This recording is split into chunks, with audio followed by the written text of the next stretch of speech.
উপস্থিত আমন্ত্রিত ওলামায়ে কেরাম, বিজ্ঞাপিত অবিজ্ঞাপিত আজকের জলসার অতিথিবৃন্দ, শ্রোতা হিসাবে যারা এসেছেন, চলে গেছেন, আসছেন, নারী পুরুষ আবাল বৃদ্ধ বনিতা নির্বিশেষে সকলকে জানাচ্ছি আন্তরিক শুভেচ্ছা, ভালোবাসা, প্রেম, মোবারকবাদ, ধন্যবাদ, সাধুবাদ, স্নেহাশিস যথাক্রমে শ্রেণীগতভাবে। আলহামদুলিল্লাহ, আমি আরবিতে আল্লাহ প্রশংসা আদায় করেছি, তথাপিও আমি নিজে একজন পিওর বাঙালি, ওই জন্য বাংলাতেও রবের প্রশংসা আদায় করছি যে মহান রব আমাদেরকে দুনিয়াবি সমস্ত রকম খারাপি থেকে বাঁচিয়ে হাদিস এবং কোরআন শোনার তৌফিক দান করেছেন। তাই সংক্ষিপ্ত আকারে সকলেই বলি আলহামদুলিল্লাহ। অতঃপর বিশ্ব বরেণ্য নেতা, বৈপ্লবিক প্রণেতা, সৈয়দুল মুরসালিন, ইমামুল আম্বিয়া জনাবে মুহাম্মদ রাসূলুল্লাহ সাল্লাল্লাহু আলাইহি ওয়াসাল্লামের উপর অজস্র দরুদ শান্তির ধারায় বর্ষিত হোক। আল্লাহুম্মা আমিন, আল্লাহুম্মা সাল্লি আলাইহি। আমার পূর্বে যিনি বক্তব্য রাখছিলেন, আলহামদুলিল্লাহ, আপনারা সুললিত কণ্ঠে, মধুমাখা কণ্ঠে বক্তব্য শুনছিলেন। এখন আমার তো অত কণ্ঠস্বর ভালো নয়, আমি তবুও ভাঙাচুরে গলাতে এখন ঠেলে ঠেলে নিয়ে যেতে হবে। আমি দুটি বিষয় নিয়ে খুব অল্প সময়ের মধ্যে আলোচনাটা শেষ করার চেষ্টা করবো ইনশাআল্লাহ। এক, শিরক, আর দুই, বেদাত। এই দুইটি বিষয়ের উপরে কথা বলবো ইনশাআল্লাহ। আর যদি বলেন যে আর কি অন্য কোনো বিষয় খুঁজে পাওয়া যায় না, শিরক বেদাতটাই বলতে হবে। আসলে আমি এখন নিজে তদন্ত করে যা বুঝতে পারছি, সারা পশ্চিম বাংলাতে যত বক্তা আসে আমাকে নিয়ে, সমস্ত বক্তাদের উচিত যে 2 ঘন্টা 1.5 ঘন্টা টাইম কমিটির পক্ষ থেকে যতটাই দেওয়া হবে, অন্তত পক্ষে 20 মিনিট 30 মিনিট এই দুটো বিষয় সম্পর্কে মানুষকে ভাবানো উচিত। যদি বলছেন কেন, উত্তরটা আগে দিই। আপনার বয়স 50 বছর, ভালো করে বুঝবেন।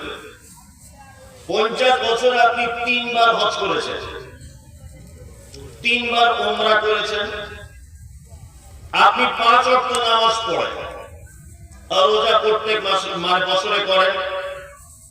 এক কথাতে 50 বছরে আপনার কোনো গুনাহ নেই, সবটা আপনার নেকি ধরে নেন।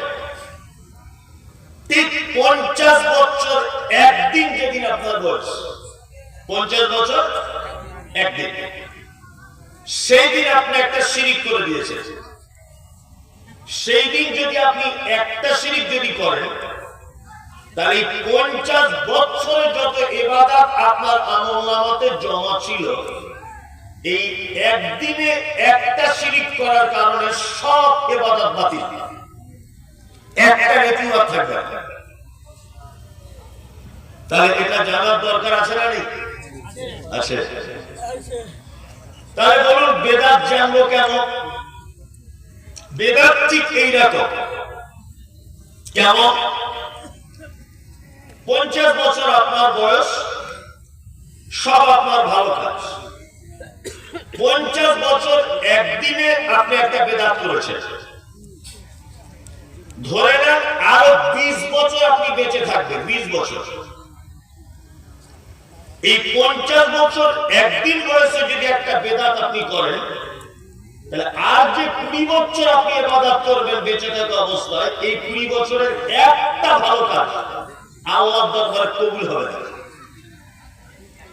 তাহলে এই দুটো বিষয় জানার দরকার আছে না নেই? আছে। আচ্ছা, তাহলে আমি দুটো পাঠ করে নিই। যদি 1 ঘন্টা বলি তাহলে 8 ঘন্টা করে, যদি 1.5 ঘন্টা বলি তাহলে অর্ধেক অর্ধেক করে, 2 ঘন্টা বললে 1 ঘন্টা করে। কারণ আপনারা যতক্ষণ থাকবেন ততক্ষণ আমি চালাবো। হ্যাঁ, এখন ঘটনা হচ্ছে, প্রথমে আমরা জানবো শিরকের বিষয়টা। শিরক কাকে বলে? দেখুন, একটা কথা বলি, আপনি এখন যত বড় পণ্ডিতই হন, যত টাকাওয়ালাই হন, যত বড়ই শিক্ষিত লোক হন, এই মুহূর্তে আপনি এখন ভেবে বসুন যে মমতাজুল ইসলাম আমার শিক্ষক আর আমি তার ছাত্র, আর আমি ঠিক শিক্ষকের ভূমিকা পালন করি।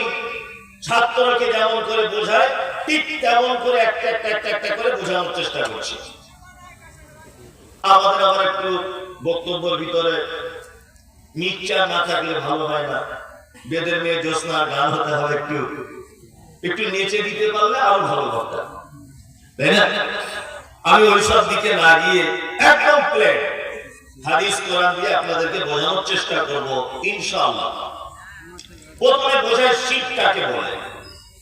আমি মমতাজুল ইসলাম, আমি বাপের এক বেটা, শিরক বোঝাচ্ছি। আমরা 3 বোন বা 4 বোন। আমার আব্বা আজকে রাতে মারা গেল। আমার আব্বার 5 বিঘা জমি ছিল।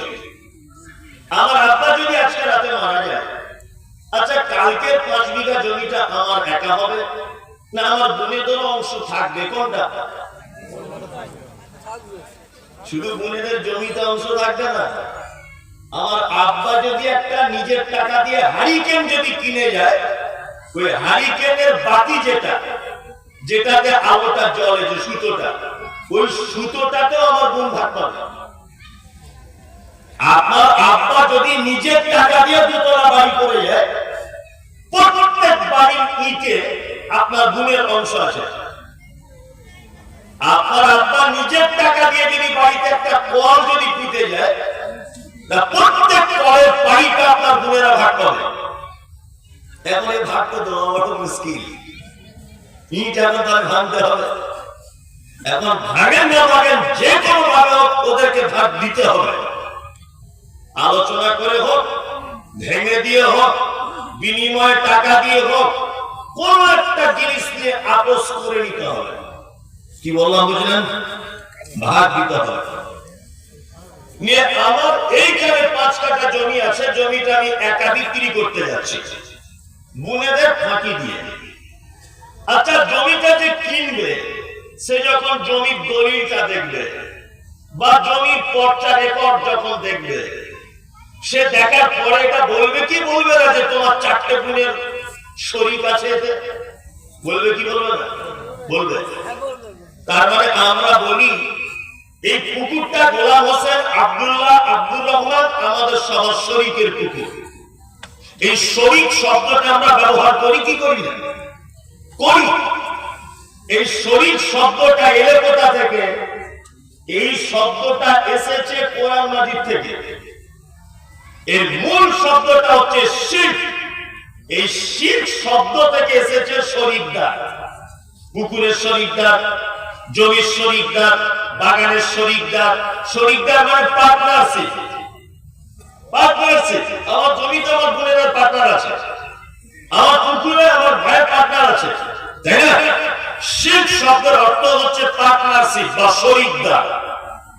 এক কথাতে বুঝে নেন, আল্লাহর যে ক্ষমতা আছে, এই ক্ষমতা পৃথিবীর অন্য কারো আছে, এইটা মনে করা এবং এই ক্ষমতাতে কারো পার্টনারশিপ আছে, এইটা মনে করা না শিরক। তাই তো? এটা বুঝে গেলেন? আর একটা জিনিস আপনাকে বোঝায়, শিরক হচ্ছে 2 প্রকারের। কয় প্রকার? 2। একটা আপনি স্টুডেন্ট, আমি শিক্ষক, চুপচাপ করে বসুন। একটা হচ্ছে বড় শিরক, শিরকে আকবার। আরেকটা হচ্ছে ছোট শিরক, শিরকে আসগর। তাই না? বড় শিরক করলে কি ক্ষতি হয় আর ছোট শিরক করলে কি ক্ষতি হয় এইটা আপনাদেরকে একটু বোঝাই।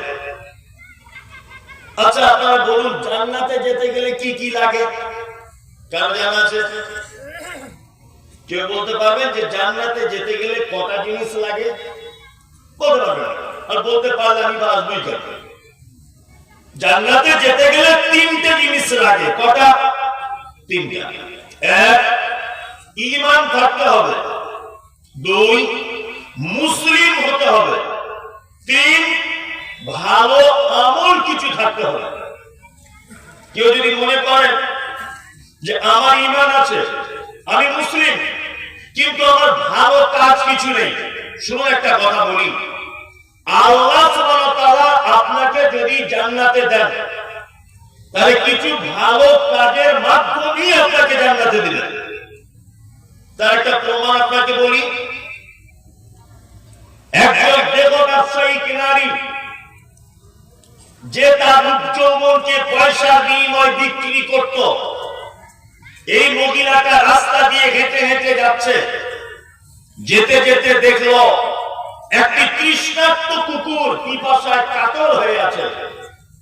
একটা কূপের সাইডে নরম মাটিতে জিভ দিয়ে চাটছে। মহিলাটার মনে দয়া হলো। মহিলাটা তার পরনের কাপড় ওড়না দিয়ে পায়ের মোজাটা খুলে কাপড়ে বেঁধে কূপের ভিতর থেকে 2-4 ফোঁটা পানি তুলে কুকুরটাকে পান করিয়েছিলেন। আচ্ছা বলুন তো, মহিলাটা ক্ষমা পেয়েছিলেন কি পায়নি? পেয়েছিলেন? পেয়েছিলেন। তার মানে বুঝতে পারা যায়, আল্লাহ যদি আপনাকে ক্ষমা করার ইচ্ছা যদি করেন, তাহলে ভালো কাজের মাধ্যমে ইচ্ছা করেন এবং ভালো কাজের মাধ্যমেই জান্নাতে যাবেন। কি বললাম বুঝলেন? এইবার আপনাকে একটা কথা বলি, তাহলে জান্নাতে যেতে গেলে তিনটা জিনিস লাগে। ঈমান, মুসলিম হওয়া লাগে, আর ভালো কাজ লাগে। কোন মানুষ যদি বড় শিরক যদি করে, বড় শিরক, এই শিরকটা যদি কেউ করে, ঈমান নষ্ট হবে। ভালো করে বুঝবেন, মুসলিম থাকবে না, ভালো আমল নষ্ট হয়ে যাবে। তার মানে বড় শিরক করলে জান্নাতে যাওয়ার আর কোনো চান্স নাই, তাই না? এইবারে থাকলো ছোট শিরক। ছোট শিরকটা যদি কেউ করে, তাহলে তার ক্ষতি কি? ছোট শিরক কেউ করলে ক্ষতি এক, ঈমানের ক্ষতি হবে, আমলের ক্ষতি হবে, কিন্তু লোকটা মুসলিম থাকবে। তার মানে পুনরাতে লোকটা আবার ঈমান আনার সুযোগ রাখে, ভালো কাজ করার সুযোগ থাকে। আর বড় শিরক করলে তার কোনো কিছু থাকে না। জেনে গেলেন তাহলে? এবার আপনারা জানুন যে বড় শিরকটা আবার কয়েকটা ভাগে বিভক্ত। মুহাদ্দিসিনগণ বড় শিরকটাকে কয়েকটা ভাগে বিভক্ত করেছে। এক, আশরিক ফি যাত, আল্লাহ যে একক সত্তা, এইটাকে যারা অবিশ্বাস করবে তারা শিরকে আকবারের ভিতরে যুক্ত হবে। আপনারা জানেন যে খ্রিস্টান ভাইদের আল্লাহ তিনটা। কটা? তিনটা। যিশু আল্লাহ, ওর মা আল্লাহ, আর আল্লাহ আল্লাহ। বর্তমানে সনাতনী ভাইরা বা হিন্দু ভাইদের, আমি ওনাদেরকে খারাপ বলছি না, জাস্ট বোঝানোর জন্য, ওনাদের তো আল্লাহ বা ভগবানের শেষ নেই। স্কুলে যখন বাচ্চারা পড়াশোনা করে, আর স্কুলে কি পুজো হয়? সরস্বতী। তার মানে ওনাদের একটা দাবি যে বিদ্যা ডিপার্টমেন্টটা সরস্বতীকে দেওয়া হয়েছে, এটা ওনাদের দাবি। আচ্ছা, যারা লোহার করে ব্যবসা করে, মোটরসাইকেলের গ্যারেজ, 4 চাকা গাড়ি সারার গ্যারেজ, এরা কি পূজা করে? বিশ্বকর্মা। তার মানে ওনারা জানেন যে বিশ্বকর্মার হাতে লোহার করে দায়িত্বটা আছে, তাই না?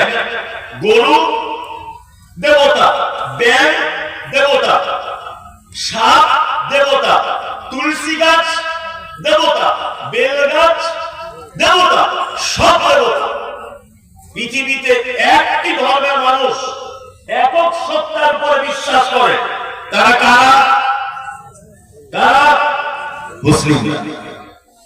কোন মুসলিম যদি একক সত্তার ব্যাপারে দ্বিমত পোষণ যদি করে, তাহলে সে আর জান্নাতে যাওয়ার সুযোগ লাভ করবে না। এবার আপনাদেরকে জিজ্ঞাসা করছি আমি, এটা জানা দরকার, বহু দরকার।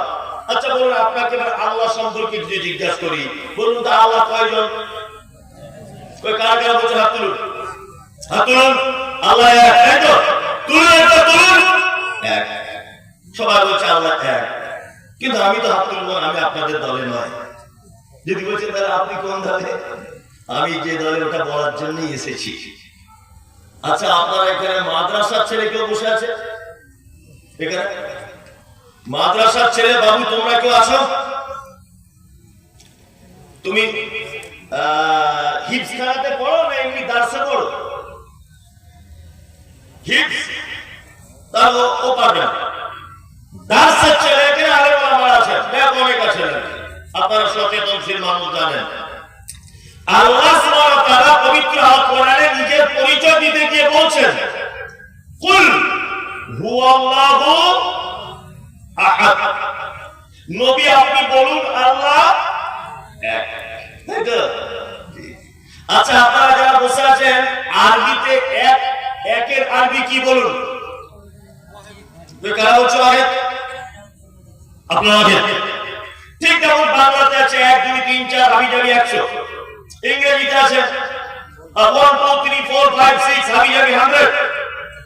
ঠিক আরবিতে আছে না ওয়াহিদ ইসনা সালাসা আরবা খামসা সিত্তা সাবা, এবারে 100 পর্যন্ত।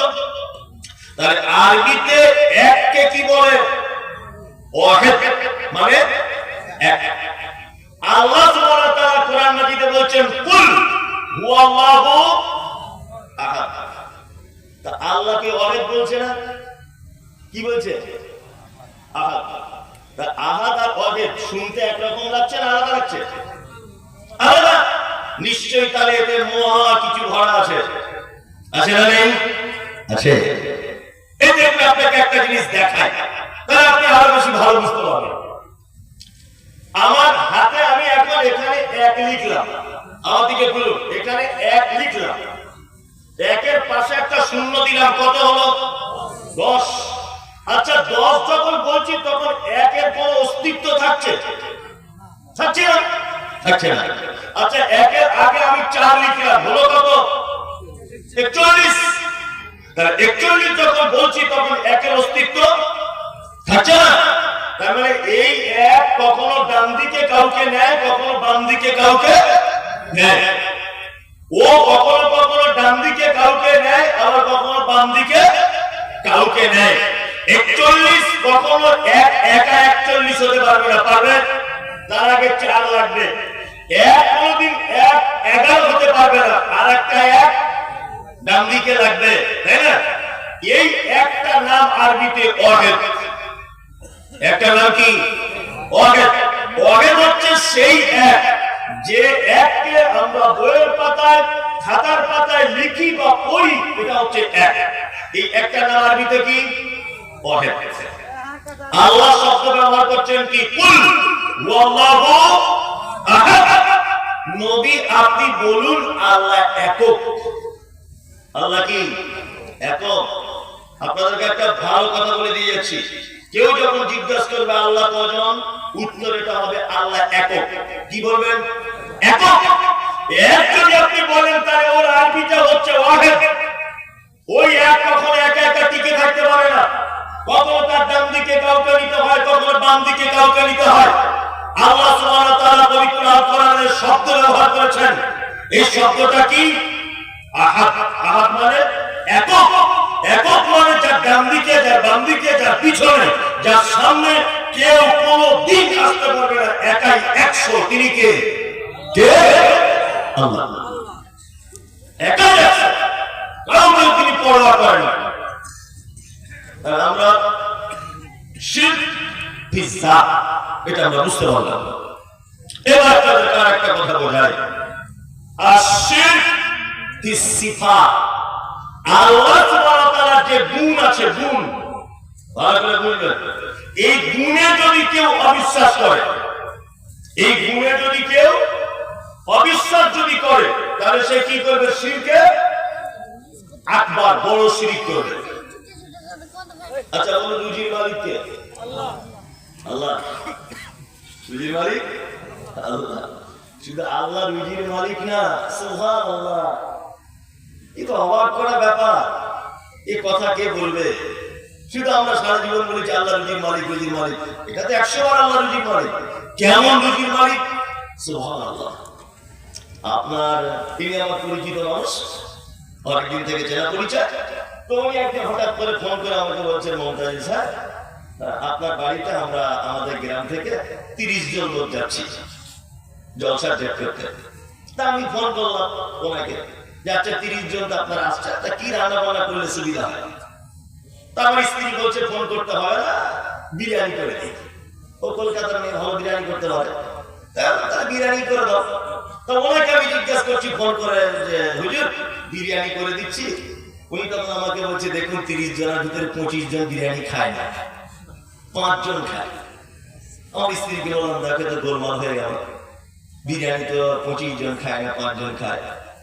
তা আবার আমি ফোন করলাম, আচ্ছা তাহলে কি খেতে পছন্দ করে? বলছে তাহলে সাদা ভাত করবো। আমার স্ত্রীকে বললাম, তাহলে ডাল আলু গোস্ত যেমন সাদা ভাত হয় তাই করো। তো ও সাদা ভাতের প্রস্তুতি নিচ্ছে। আমি আবার ফোন করলাম যে ভাই সাদা ভাত করছি, তাহলে নির্দিষ্ট টাইম আসবে, দুপুরবেলা খাওয়া দাওয়া করবে। উনি তখন বলছেন, সাদা ভাতে কি গোস্ত করছেন? গরুর গোস্ত। উনি তখন বলছেন, দেখুন ওর ভিতরে আবার 4 জন লোক গরুর গোস্ত খায় না, আবার 12 জন দেশি মুরগি পছন্দ করে, ওরা গরুর গোস্ত খায় না। তা আমি বলছি, ভাই তাহলে কি করবো? বলছে আবার 3 জন আছে হরিণের গোস্ত খুব পছন্দ করে। আচ্ছা আমার স্ত্রীকে যদি বলি যে 30 জন মেহমান 24 জায়গায় রান্না করতে হবে, ও আমার সংসার আর করবে বলে মনে হয়? থাকলে তো হাড়ি ঘন্টা আমি চললাম। আচ্ছা বলুন, এইভাবে কাউকে মেহমানদারি করা যায়? আমরা এখন বক্তা এসেছি, এখানে 10 জন বক্তব্য দিতে। তা আমি বলছি আমি রুটি খাই, গরুর গোস্ত খাই না, বিষ্ণু খাই না, এই মহিষের গোস্ত খাই না। তা আমার আগে যিনি বক্তা উনি বলছেন যে আমি তো পোলাও খাই, খাই সাহেব বলছেন আমি কুপ্তা ভাজা খাই। তা কমিটি পাগল হয়ে যাবে না? হ্যাঁ, এদের নামই ভালো, পাগল হয়ে যাবে। তার মানে বোঝা যাচ্ছে যে প্রত্যেক মানুষের রুচি মতো খাবার পরিবেশন করা, তার চাহিদা মতো খাবার পরিবেশন করা সম্ভব না। আল্লাহ কেমন রুজির মালিক? ব্যাং যেটা খায় পুকুরে সেটা খায় না, হাতিতে যেটা খায় গরুতে সেটা খায় না, বাঘে যেটা খায় সিংহতে সেটা খায় না, মুরগিতে যেটা খায় ছাগলে সেটা খায় না, ছাড় পোকাতে যেটা খায় কেঁচোতে সেটা খায় না, মাছ যেটা খায় ব্যাং সেটা খায় না। একাধিক খাদ্য আলাদা আলাদা করে পরিবেশন করেন তিনি কে? আল্লাহ। শুধু এই নয়, শুধু এই নয়, আমি বাড়ি থেকে ফোন করছি, আজকে রাতে বাড়ি যাবো। আমার বেটিকে বলছি, মা তুই কি খাবি বল? আমি চকলেট, ডেয়ারি মিল্ক। ছেলেকে বলছি, বেটা তুই কি খাবি? বলছে আমি কুরকুরে। আমার স্ত্রীকে বলছি, আজকে তো প্রায় 29 দিন বাড়ি যাইনি, আজকে যাবো, তুমি কি খাবে? তো হচ্ছে শীতকাল পড়েছে, নলেন গুলের রসগোল্লা হলে ভালো হয়। আমার ফ্যামিলিতে 5 জন লোকের 5 জনের আলাদা আলাদা চাহিদা, তাই না? যদি 10 জন লোক হয়, আমি মমতাজুল ইসলাম যদি একা বাপ হই, আমার 10টা সন্তানের আলাদা আলাদা করে স্বপ্ন পূরণ করা সম্ভব না? অসম্ভব, অসম্ভব। কিন্তু এই ঘরের সমস্ত মানুষের রুচি যিনি বিলি বন্টন করেন তিনি কে? আল্লাহ সুবহানাল্লাহ। রাজ্জাক। রুজি কোথা থেকে আসে? উপর থেকে। এই বিশ্বাস যদি কেউ না করে, তাহলে সে শিরকে আকবারের ভিতরে ঢুকে যাবে। কাপড়ের দোকান করেছিলেন, আপনাকে জিজ্ঞাসা করছি ভাই দোকান কেমন চলছে? আপনি তখন বলছেন দোকান আগে ভালো চলতো, পাশে আবার আরেকটা কাপড়ের দোকান হয়েছে, ওই জন্য কাছে কেনা কমে গেছে। এই যে কথা আপনি বললেন, এটাই শিরকে আকবার। মানে আপনার ধারণা হয়ে গেল যে ও কাপড়ের দোকান করেছে বলে আমার রুচি করেছে।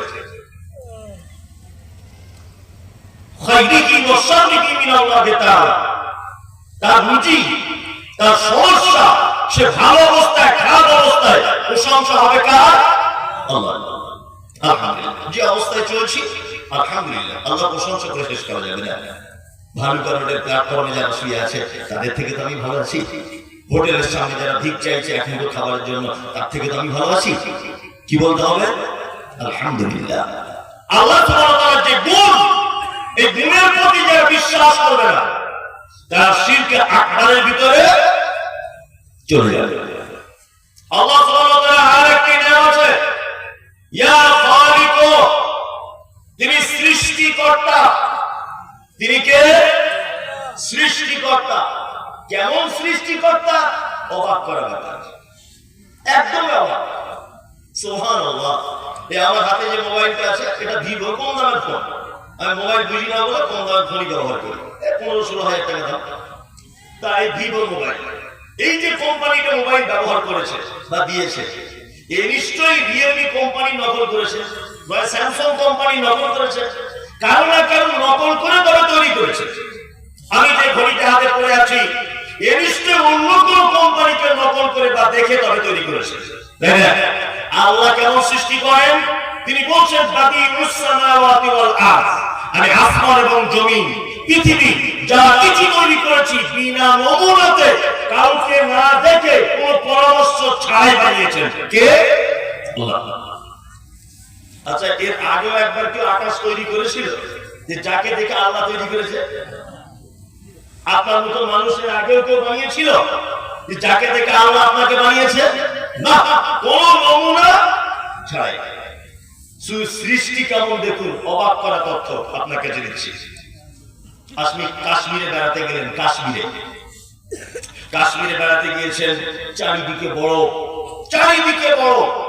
সুবহানাল্লাহ। আপনি যে বাড়িটাতে আছেন, আপনি, আপনার স্ত্রী, আপনার একটা ছোট্ট বাচ্চা, বয়সটা 2 বছর, সে মায়ের বুকে দুধ পান করে। তা কাশ্মীরে যখন চারিদিকে বরফ জমেছে, ইলেকট্রিক নেই, কারেন্ট নেই, আপনার বাচ্চাটা ঠক ঠক ঠক ঠক করে কাঁপছে, আপনার স্ত্রী ঠক ঠক করে কাঁপছে, আপনি নিজে ঠক ঠক ঠক ঠক করে কাঁপছেন। এখন ঠিক এই সময় আপনার বাচ্চাটা বায়না ধরেছে, মা আমি দুধ পান করব। দুধ, কারেন্ট নাই, দুধ কি করে গরম হবে? বাচ্চার জন্য তো গরম দুধ চাই। আল্লাহ সুবহানাহু ওয়া তাআলা বলছেন, মায়ের গায়ে যদি তুমি হাত দিয়ে দেখো তার গাটা ঠান্ডা বরফ, কিন্তু আমি আল্লাহ মায়ের বুকের স্থলের ভিতরে টেম্পারেচার মেশিন বসিয়ে রেখেছি। সুবহানাল্লাহ। বরফে যদি মা থেকেও যায়, বাচ্চার জন্য উষ্ণ গরম দুধের ব্যবস্থা করেছি মায়ের বুকের স্থলে, তার ভিতরে আমি মেশিন বসিয়ে রেখেছি। আলাদা একটা পাস, যতই জল করে শীত হোক না কেন, মায়ের দুধ বাচ্চার জন্য উষ্ণ গরমই পাবে যতটা তার প্রয়োজন। সুবহানাল্লাহ বলেন না? এসব বক্তব্য শুনে সুবহানাল্লাহ আমাদের হয় না। আমাদের কোন বক্তব্যে সুবহানাল্লাহ হয়? ও জায়গাতে একটা আল্লাহর ওলি ছিল, ভাইরে 40 বছর বিয়ে করেনি, বড় বড় তার বোন, মাথায় তার চুল উকুনে ভর্তি, গায়ের গন্ধে ঘুমায় না, একটা ঠ্যাং গাছের উপরে বাঁধা থাকে এরকম করে। এত বড় আল্লাহর ওলি, 1 মিনিটে 33,000 বার আল্লাহকে ডাকে, আর গঙ্গা নদীটা খালি পায়ে হেঁটে হেঁটে পার হয়ে যায়। পাবলিক মূর্খ বলছে নারে তাকবীর, আল্লাহু আকবার। সুবহানাল্লাহ, কি বড় আল্লাহর ওলি। আমরা এইসব বক্তব্য শুনলে সুবহানাল্লাহ আলহামদুলিল্লাহ বলি, অথচ এত বড় একটা কথা বললাম যে আপনার স্ত্রী বুকে আলাদা পাস মেশিন বসিয়ে রেখেছেন কে? আল্লাহ। সৃষ্টি কেমন দেখুন, আশ্চর্যকর ব্যাপার। আপনার বাড়িতে গরুর গোশত রান্না করেন? করেন না? করেন। গরুর গোশত রান্না করেন। আচ্ছা, আপনারা কালকে একবার টেস্ট করবেন তো, 2 কেজি গরুর গোশত নিয়ে আপনার স্ত্রীকে বলবেন সকাল 6টা থেকে সন্ধ্যা 6টা পর্যন্ত জাল দিতে, আগুন জ্বালাতে, টক টক টক টক করে ফুটবে। মোমের মতো গলাতে পারবেন গরুর গোশত? মোমের মতো গলাতে পারবেন না। যতই আপনি তাকে ফোটান, তারপরে টেনে ছিঁড়ে খেতে হবে। হবে কি হবে না? হবে। ওই গোশতটা আপনি যদি গিলে নেন, ছিঁড়ে যদি একবার খেয়ে নেন, পেটের ভিতরে আল্লাহ সুবহানাহু ওয়া তাআলা এমন মেশিন বসিয়ে রেখেছেন, 2 ঘন্টা পরে দেখবেন পায়খানা হচ্ছে মোমের মতো নরম। ওই গোশতটা একদম নরম করে গলিয়ে পায়খানা রাস্তা দিয়ে বার করে দিচ্ছেন, তার ভিতরে কেমন টেম্পারেচার মেশিন বসানো আছে। সুবহানাল্লাহ, কেমন মেশিন বসানো আছে তাহলে। শুধু এই নয়, সৃষ্টি অভাব আছে। আপনার বলুন তো, গরুর বাছুর হলে হাঁটতে টাইম লাগে কতক্ষণ? 1 ঘন্টা হচ্ছে, 1 ঘন্টা মানে দেখিনি আর কি, বাইরে ঘাটে থাকে তো। কতক্ষণ লাগে? 10 মিনিট লাগে। আচ্ছা বলুন তো, মানুষের বাচ্চা বলে হাঁটতে টাইম লাগে কতক্ষণ? 1 বছর। কেন? সুবহানাল্লাহ, সুবহানাল্লাহ। কেন মানুষের বাচ্চার জন্য 1 বছর টাইম? কেমন সৃষ্টিকর্তা তিনি! আর গরুর বাচ্চার জন্য 10 মিনিট। সুবহানাল্লাহ। আপনার গরুটা বাড়িতে প্রেগন্যান্ট, আপনার গরুটা প্রেগন্যান্ট, আপনার স্ত্রীও প্রেগন্যান্ট, আপনার স্ত্রী বাচ্চা ডেলিভারি হবে। আপনি আপনার বন্ধু সুজয়কে ফোন করে বলেছেন, সুজয় আমার 20,000 টাকা ধার দিও, আমার টাকা খুব কম। ভানুকা বা আপনার এদিকে মালদাতে আপনার স্ত্রীকে রাত 2টোর সময় ভর্তি করেছেন, ডাক্তার অ্যাডমিশন নিয়েছেন হসপিটালে। অ্যাডমিট দেওয়ার পরে আপনার স্ত্রী বাচ্চা হয়েছে ছেলে, তাই না? আল্লাহ সুবহানাহু ওয়া তাআলা বলছেন, শোনো, তোমার স্ত্রী বাচ্চা হয়েছে এটা আমার নলেজ আছে, তার নানি আছে, দাদি আছে, নার্স আছে, হসপিটালের অন্যান্য কর্মচারীরা আছে, তারা সব কোলে তুলে নিয়ে তোমার ছেলেকে মানুষ করবে আদর করে, তাই না? আল্লাহ সুবহানাহু ওয়া তাআলা আপনাকে কোলে কোলে নিয়ে মানুষ করেছেন কত বছর? 1 বছর। এবার আপনার বাড়িতে যে গরুটা ছিল গোয়াল ঘরে বাঁধা, কোন কোন শীত, এই শীতের সময়তে আপনার গোয়ালের গরুটা রাতে একবার শুচ্ছে একবার উঠছে, তাও বাচ্চা হওয়ার বেদনা শুরু হয়েছে। ভালো করে বুঝবেন, বেদনা শুরু হয়েছে। অনেক কষ্ট করে নিজে নিজে বাচ্চাটা জন্ম দিল। জন্ম দেওয়ার পরে আল্লাহ জানে তার নানি দাদি কেউ নাই কোলে নেওয়ার, হসপিটালের আয়ারা কেউ নাই। ওই জন্য গরুকে নিজে নিজে বলে দিয়েছে, গরু তুমি তোমার জিভ দিয়ে তোমার বাচ্চার গায়ের লালাগুলো পরিষ্কার করো। ওই জন্য দেখবেন গরু বাচ্চার লালাগুলো চাক চাক চাক চাক করে চেটে চেটে পরিষ্কার করছে। বাচ্চা আস্তে আস্তে করে চোখ ফুটলো, নিজের ভাষাতে তার মাকে বলছে, মা এবার আমার দুধের প্রয়োজন, আমি দুধ খাবো। গরু তখন তার বাচ্চাকে বলে, ওঠ ওঠ ওঠ। আস্তে আস্তে করে উঠে দেখ পিছনের দিকে দুধ আছে, দেখ। ও একবার উঠছে, ঠাস করে পড়ে গেল কাঁপতে কাঁপতে। আবার ওর মা বলছে, উঠে আবার কাঁপতে কাঁপতে কাঁপতে কাঁপতে ঠাস করে পড়ে গেল। 2-4 বার ওঠার পরে, বারবার ট্রাই করার পরে মায়ের দুধের স্থানে মুখ লাগিয়েছে, চুপ চুপ চুপ চুপ করে টানছে, দুধ আসছে না। আবার বাচ্চা তার মাকে অভিযোগ করে বলছে, মা দুধ তো আসছে না, কি করব? তখন মা বলছে, আমি নতুন মা হয়েছি, আমার দুধের রাস্তা ক্লিয়ার নেই, ওই জন্য তুই মাঝে সাঝে করে টানবি, এইরকম করে করে গুঁতো মারবি, যাতে দুধটা কল কল কল কল করে বার হয়।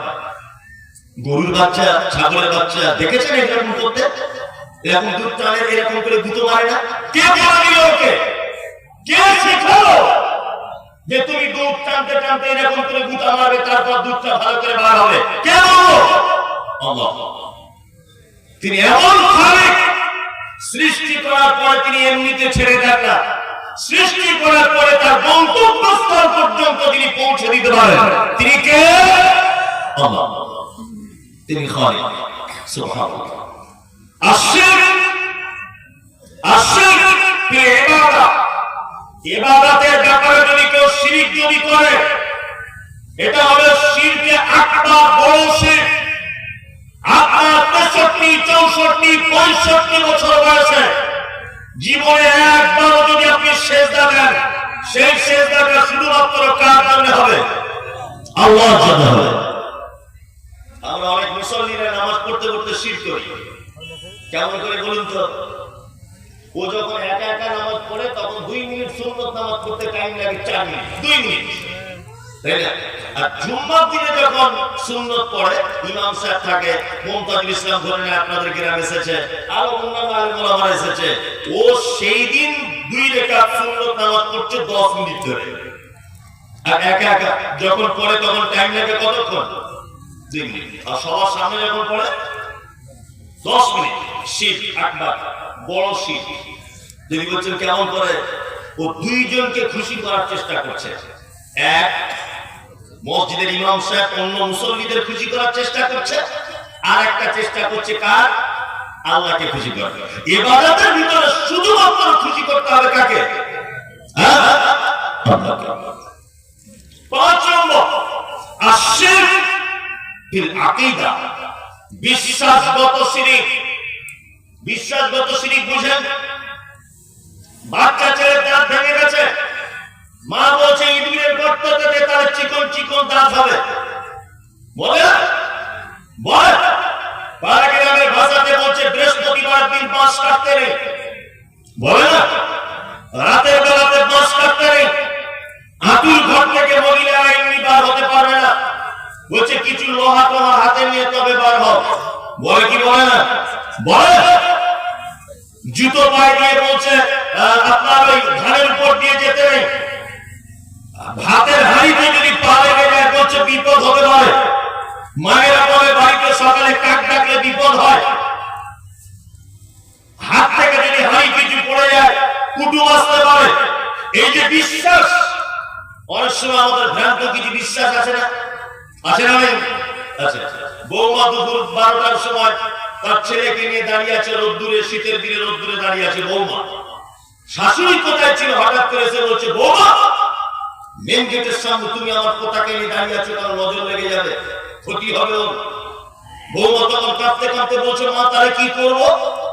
বলছে হাঁড়ির তলার কালিয়া সরিষার তেল এইরকম করে ভালো করে ঘুরিয়ে পাছা একটা লাগাও, এইখানে একটা লাগাও, আর বগলের দিকে একটা লাগাও, তাহলে নজর টজর কিছু লাগবে না। আপনাদের মা বাবাদের মধ্যে এগুলো করেন? বাচ্চা ছেলেদের টিপ টিপ লাগে, তার মানে ওর মায়ের এটা বিশ্বাস যে এই চুলোর কালিয়া সরিষার তেলে টিপ দিলে আমার পোতা ভালো হয়ে যাবে, আর নজর লাগবে না। এটা শিরক। কি বলছি বুঝতে পারছেন? বিশ্বাসগত শিরক। আমি আশ্চর্য হয়ে যাই। আশ্চর্য কি আশ্চর্য! এই দেখতে আংটি পড়েছে হাতে 4টা, পাথর দো আংটি। তো ওকে জিজ্ঞাসা করছি ভাই এই আংটিটার কাজ কি? বলছে আমার বহু কথা শুনে না হলি। আচ্ছা আচ্ছা আচ্ছা, এই আংটিটা বলছে এইটা আমার শাশুড়ি দিয়েছে, বলছে আমি নাকি মায়ের কথাতে চলি। আচ্ছা এইটা কি? বলছে হুজুর ওটা গোপন ব্যাপার বলা যাবে। আর এইটা বলছে এটা আমার বউ বাপের বাড়ি গেলে আসতে চায় না, বারবার ফোন করে করে ডাকতে হয় তবু আসতে চায় না। মানে আংটিতে কিছু ভালো মন্দ হবে তার পাথরে, এই বিশ্বাস অনেক মুসলিমরা করে কি করে না? অনেক মুসলিমরা করে। অবাক করা ব্যাপার বলছে। হযরত ওমরের নাম শুনেছেন? ওমর, হযরত ওমর আল্লাহু আকবার, এত বড় মাপের মানুষ তিনি। হযরত ওমর হজ করতে গেছে। পৃথিবীতে কয়েকটা জিনিস রয়েছে ডাইরেক্ট জান্নাত থেকে এসেছে। এক, হাজরে আসওয়াদ। হাদিসে একটা হজ করতে গিয়ে যে পাথরটা চুম্বন করে ওই পাথরটার নাম কি? হাজরে আসওয়াদ, কালো পাথর। আল্লাহ নবী বলেন ওই পাথরটা যখন আল্লাহ সুবহানাহু ওয়া তাআলা পাঠায় তখন দুধের থেকেও সাদা ছিল। আদম সন্তান সেইটাকে চুম্বন করতে করতে করতে করতে তার পাপগুলোকে টেনে নিয়ে নিয়ে সে একেবারে কালো কুচকুচ কুচকুচে হয়ে গেছে। তো হযরত ওমর হজ করতে গেছেন। হজ করতে যাওয়ার সময় তার চারিদিকে ঘুরছেন আর কালো পাথরটার দিকে হাত এরকম করে দিয়ে বলছেন পাথর পশ্চিম কালে আমি তোমাকে চুম্বন করতাম না। শুধু আল্লাহর নবী চুম্বন করেছিলেন তাই করবো, কারণ তুমি মানুষের কোনো উপকার করতে পারো না, ক্ষতি করতেও পারো না। জান্নাতের পাথর যদি উপকার করতে না পারে, ক্ষতি করতে না পারে, তোমার অষ্টধাতুর আংটি পাথর চলে? হ্যাঁ, যারা আংটি পরে আছে আর আংটি যারা বিক্রি করে না প্ল্যাটফর্মে রেল লাইনে, আসলে ওর তো কপালে কিছু জোটেনি, ঝাঁটা ওর কপালে। ওই জন্য চালাকি করে কি করে, কলা গাছের শিকড়, আম গাছের শিকড়, জাম গাছের ছাল নিয়ে দেখবেন প্লেটে করে সাজিয়ে নিয়ে বসে আছে প্ল্যাটফর্মে, আর বুকে বাড়ি বাচ্চা বলছে জড়ি বটি আফ্রিকা জঙ্গল से लेके आए हैं। ভাঙা মাইক নিয়ে শুধু প্রচার করছে। 3 বছর বিয়ে করেছেন, বাপ হতে পারেননি, গোপন অসুখ।